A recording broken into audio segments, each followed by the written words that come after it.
Bonsoir à toutes et à tous, soyez les bienvenus sur Monaco Info, une émission très largement consacrée à la dramatique explosion volontaire, une tentative d'assassinat survenue lundi soir proche du boulevard des Moulins.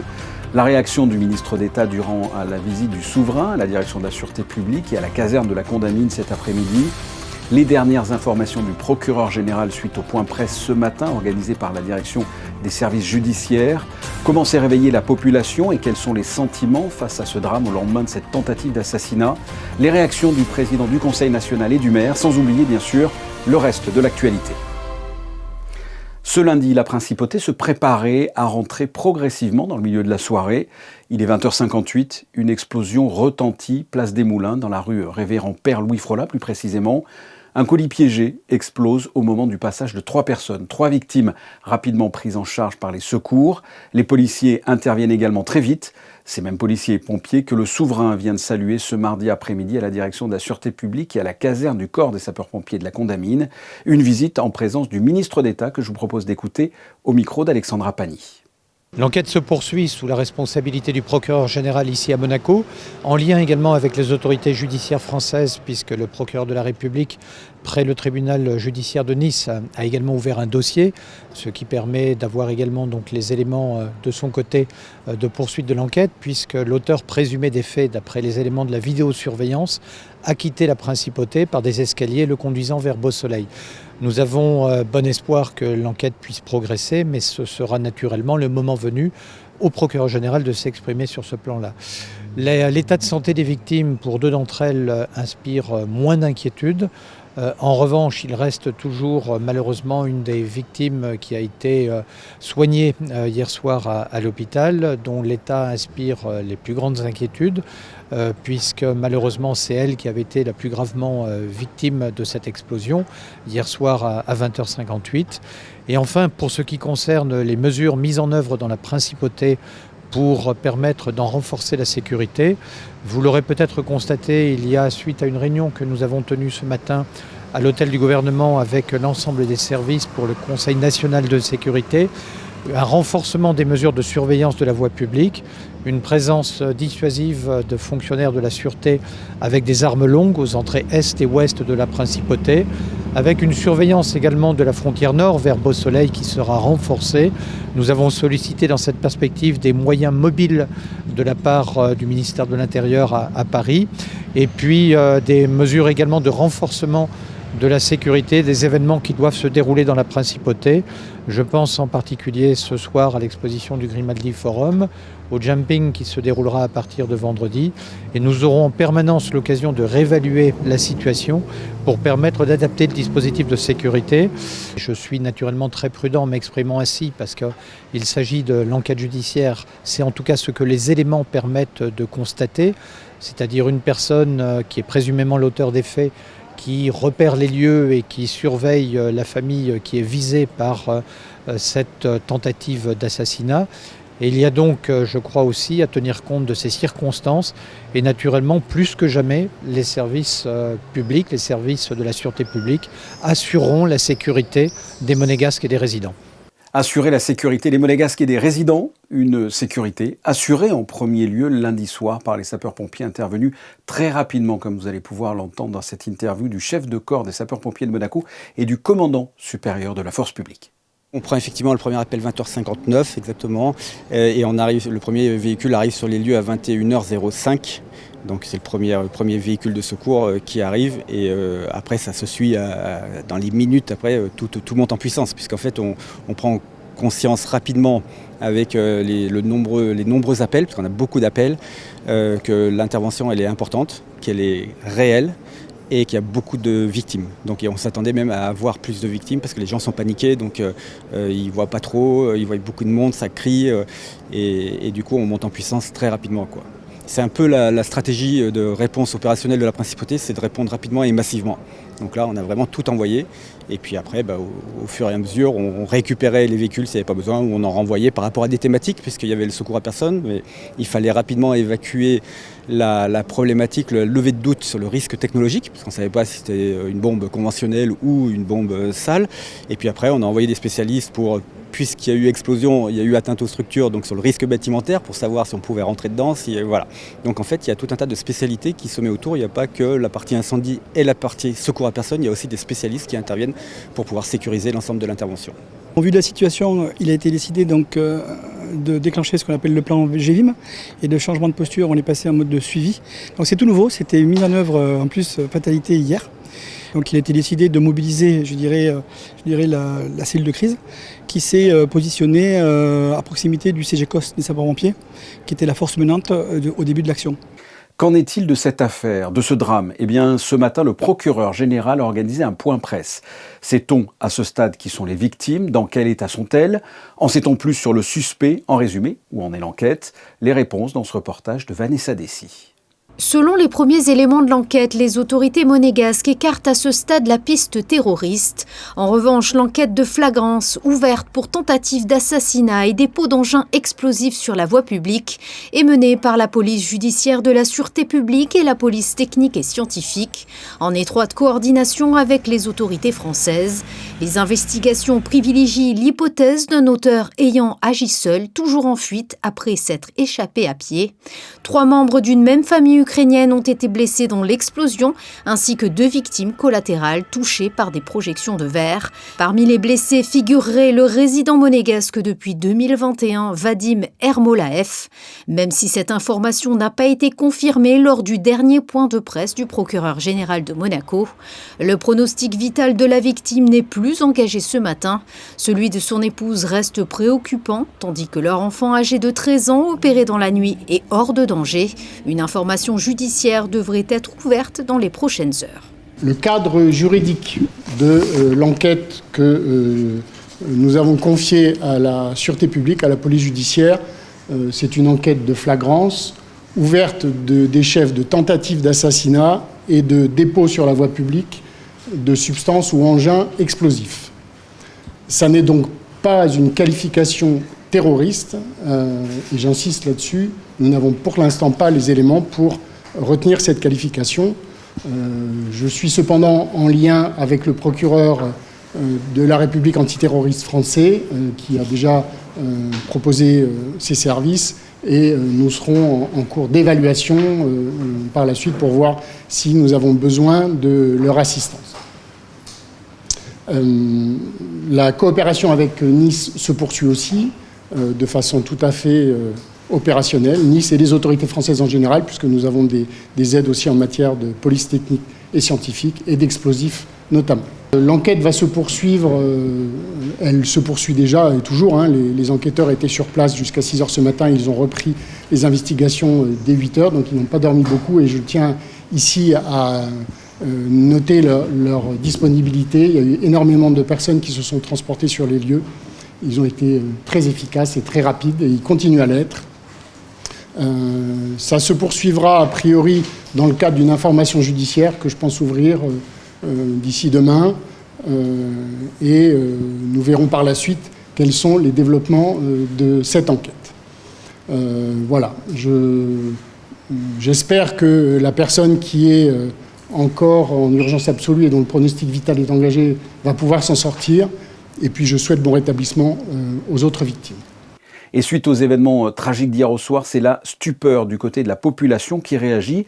Alban Gingembre, sur place, les témoignages sont unanimes. Oui, c'est ici qu'a eu lieu l'explosion hier soir. Pour le moment, le secteur est bouclé pour ne pas perturber l'enquête. Impossible d'accéder à l'immeuble concerné.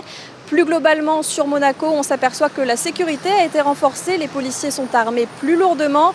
Ce matin, on entend différentes réactions sur place. On a entendu un bon bruit chez nous et je suis sortie sur le balcon et pour voir, on a vu le fumée. Et après, beaucoup de klaxons avec les pompiers, etc., etc. On n'a jamais les choses comme ça ici à Monaco. Voilà, on a un peu peur. J'espère que tous les gens qui sont blessés ça va être bon. J'habite dans la rue, donc pour rentrer chez moi, c'était un peu compliqué. On a passé plusieurs barrages, en voiture ils n'ont pas autorisé, et on a réussi à passer à pied. C'est assez étrange que ça se passe à Monaco. C'est pas un attentat extraordinaire, c'est juste quelqu'un qui a été visé apparemment. Ce qui a déclenché des appels de tous les amis qui pensaient que Monaco était sans dessus-dessous, mais non, ça s'est passé qu'à un endroit ici. Je fais confiance à la police. Sur la place du marché, certains découvrent la une du journal. Là aussi, différentes réactions sont exprimées. J'espère qu'ils veulent le trouver. Laissons faire la justice et la police. J'ai confiance dans les autorités monégasques de résoudre cette affaire et de nous protéger. L'opinion est unanime, faire confiance aux autorités monégasques pour investiguer. L'enquête est ouverte, les services monégasques et les autorités françaises travaillent ensemble pour identifier et interpeller rapidement l'auteur de l'attaque. Du côté des réactions, la France s'est exprimée par le biais de son ambassadeur, Jean Dossonville. Il a adressé un courrier au prince Albert II afin de lui témoigner la pleine solidarité de la France et des Français avec Monaco, le pays voisin qui a immédiatement apporté son concours à la principauté. D'autres réactions, celle du président du Conseil national et le maire de Monaco, que l'on écoute au micro d'Émilie Rousseau. C'est un message d'unité, comme pour les grands événements qui se déroulent en principauté de Monaco, qu'ils soient positifs ou aujourd'hui un peu plus noirs. C'est d'être soudés, d'être unis, solidaires derrière notre souverain, derrière les autorités, derrière les pouvoirs publics et tous les services de secours ou la police ou la justice. On a besoin de cette solidarité-là dans ces moments, mais je pense que les Monégasques savent faire et sauront faire preuve de dignité pour passer cet événement qui reste douloureux, mais qui est moins terrible, parce que cela aurait pu être comme un acte terroriste ou autre. Donc ça reste quand même malheureusement un acte grave, un acte spectaculaire, mais bon, ça reste ce qu'on peut appeler une tentative d'assassinat. Il y a des projets de loi en cours justement pour renforcer cette sécurité intérieure en principauté. Alors, hasard du calendrier, il y a le plan GEVIM que nous avions voté il y a quelques mois qui est entré en vigueur hier. Donc c'est été déclenché hier soir pour concentrer les moyens de secours. Il y a le projet de loi également sur la reconnaissance faciale qui est en cours, que nous sommes en train d'étudier. Nous avons mandaté un professeur spécialisé dans la matière pour pouvoir avancer sur le sujet. Nous avons des propositions d'amendements à formuler au gouvernement. Donc j'espère qu'il sera voté. Normalement, il devrait être voté au cours de la session d'automne prochaine. Le conseil communal et moi-même avons appris avec une profonde émotion l'explosion criminelle survenue hier soir, lundi soir à 21h.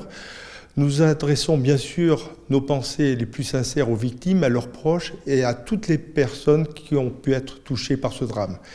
Je souhaite aussi rappeler que nous, les élus et le personnel communal, sommes aux côtés de Son Altesse Sérénissime le Prince Albert II et des institutions. Nous nous associons pleinement à la mobilisation collective. Aujourd'hui, et plus que jamais, la solidarité et l'unité doivent prévaloir face à cette situation. La population monégasque est cosmopolite. Elle saura faire preuve de résilience en faveur de ce vivre ensemble auquel nous sommes attachés. Le reste de l'actualité. Et on commence par la séance législative publique au Conseil national de lundi, qui s'est achevée aux alentours de 20h30, soit une demi-heure avant l'explosion. Les élus et les membres du gouvernement étaient réunis. 3 textes étaient au menu de cette session, entre avancées sociales et lutte contre la haine en ligne. Christina Petit-Homel nous résume cette soirée. Bonsoir Christina, une séance riche en annonces. Bonsoir Fabien. Oui, effectivement, une séance dense hier soir au Conseil national avec 3 textes adoptés par les élus, 2 projets de loi sur la pension de réversion dans les secteurs publics et privés et une proposition de loi contre les contenus haineux en ligne. Alors d'abord, la pension de réversion. Jusqu'ici, un veuf devait parfois attendre 65 ans pour toucher cette pension, sauf en cas d'invalidité, contrairement à une veuve qui en bénéficiait sans condition d'âge. Une différence héritée des années 1980 qui appartient désormais au passé. Hommes et femmes sont traités à égalité, que ce soit dans la fonction publique ou dans le privé. Mais la vraie annonce de la soirée est venue du ministre d'État, Christophe Mirmand. Écoutez-le. Le décès de l'un des conjoints peut entraîner pour le conjoint survivant une perte de niveau de vie substantielle, indépendamment du sexe de celui qui demeure. C'est cette réalité simple, humaine et sociale que le droit doit désormais reconnaître. Je suis en mesure ce soir de vous annoncer que le gouvernement travaille depuis quelques mois déjà à l'élaboration d'importantes réformes en matière de droit de la famille et d'égalité des droits, et ce autour de 2 grands axes. Concrètement, le gouvernement prépare donc une réforme plus large du droit de la famille d'ici la fin de l'année. La création d'une union civile réservée aux couples de même sexe, inspirée du modèle italien, ainsi qu'une réflexion sur la filiation des enfants issus de familles homoparentales. Une annonce saluée bien sûr par les élus qui réclamaient cette évolution depuis le début de la mandature. Autre texte sinon adopté hier soir également, la proposition de loi contre les contenus haineux en ligne, portée par l'élu Béatrice Fresco-Rolfo, votée à une large majorité, 19 voix pour 2 abstentions. Elle vise à responsabiliser davantage les plateformes numériques et à accélérer le traitement des signalements. Le président du Conseil national, Thomas Brezzo, a défendu un texte d'équilibre entre liberté d'expression et protection des victimes. Mais défendre la liberté d'expression ne signifie pas abandonner les victimes à la meute de ce qu'on appelle les haters. Ce n'est pas parce qu'une violence est commise derrière le confort apparent d'un écran ou derrière un pseudonyme qu'elle devient acceptable. Ce n'est certainement pas parce que sa contagion est relayée par des milliers qu'elle devient une réalité qui la rendrait légitime. Et ce n'est pas parce qu'elle prend la forme d'un hyper-trucage ou d'un contenu généré par intelligence artificielle qu'elle cesse d'être une violence.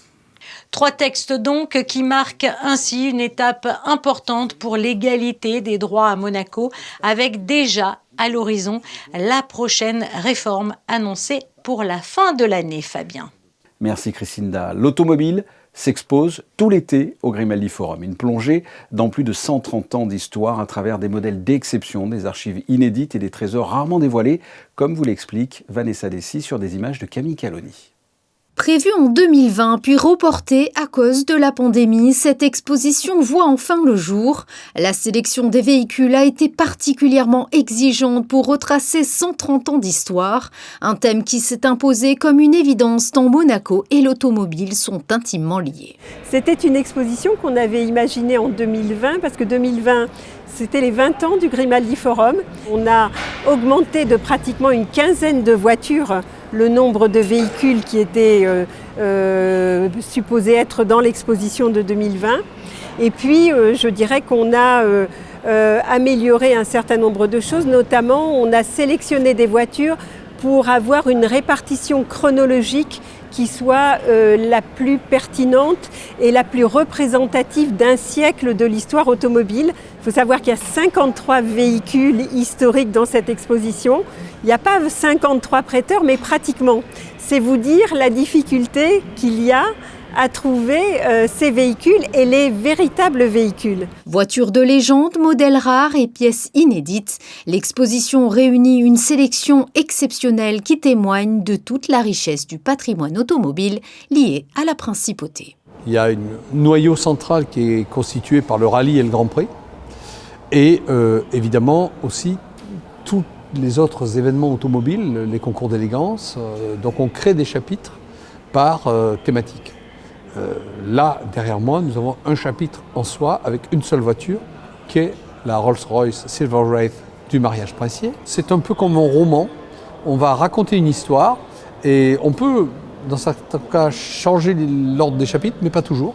Et donc, on raconte quelque chose à travers une démarche thématique et chronologique. L'exposition de l'été Monaco et l'automobile de 1893 à nos jours est à découvrir jusqu'au 6 septembre prochain au Grimaldi Forum. Cette édition est terminée. Les photos de fin de journal sont bien sûr consacrées à cette explosion et l'enquête qui désormais en découle. Les journalistes de la rédaction, toutes les équipes techniques ainsi que nos photographes sont sur le pont depuis hier au soir pour vous informer au mieux de la situation. Ce sont des clichés de Manuel Vitali et Stéphane Dana. À suivre, la météo d'Alexandra Pani. Ce journal est terminé. On se retrouve mercredi 19h pour une nouvelle édition. Je vous souhaite de passer une excellente soirée sur Monaco Info. À demain et portez-vous bien.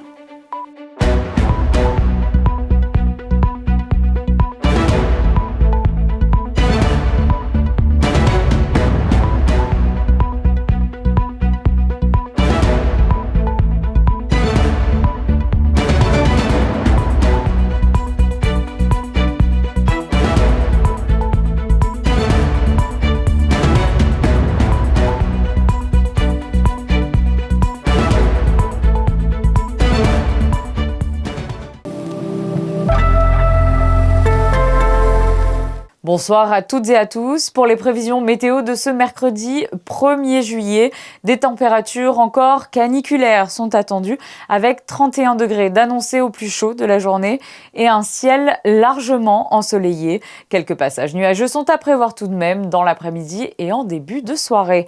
Et avant de refermer ce bulletin météo, comme chaque mardi, nous vous proposons en partenariat avec la SMO un aperçu de la couverture de nos besoins en eau des sources de la Principauté. L'indicateur affiche la couleur orange, soit une couverture de 15 à 25% de notre consommation. Les bons gestes et les économies d'eau sont encouragés. Je vous souhaite une belle soirée en notre compagnie sur Monaco Info.